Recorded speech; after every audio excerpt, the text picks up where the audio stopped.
alaga na po today ay may pusa po ako!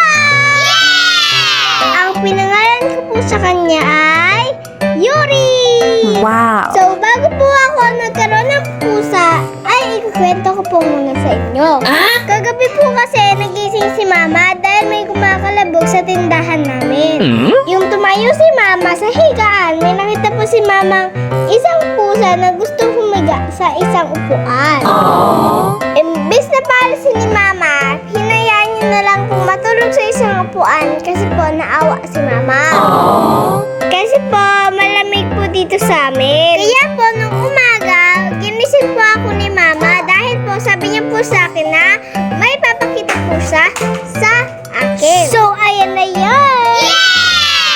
Tuwang-tuwa po ako dyan, mga kadaldalan. At lalaki po siya.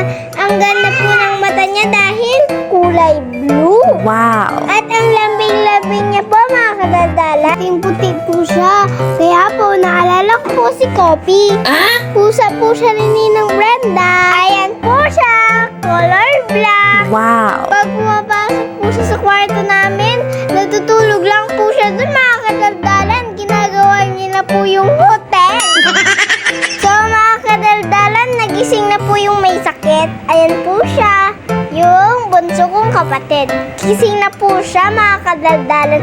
At pinakita ko po sa kanya ang pusa. Tuwang-tuwa po dyan sa MI, yung nakita niya po yan. Napansin niyo po ba, mga kadaldalan, na lagi po siyang nagngangat-ngat ng damit? Manirisim niya na po kasi yan. Hahanapin niyo po yung pinakadulo ng damit, tapos kung ano yung mas matigas, ay yung kakagatin niya. O, diba? Galing! So, ayan nga, tuwang-tuwa po kami ng kapatid ko dyan dahil po sa bagong alaga namin na si Yuri. Totoo po ba, mga kadaldalan? Swerte daw pag may napadpad na pusa sa inyong bahay. Kasi po, ayun po ang sabi ng mga matatanda. So, kung totoo po yan, mga kadaldalan, mag-comment po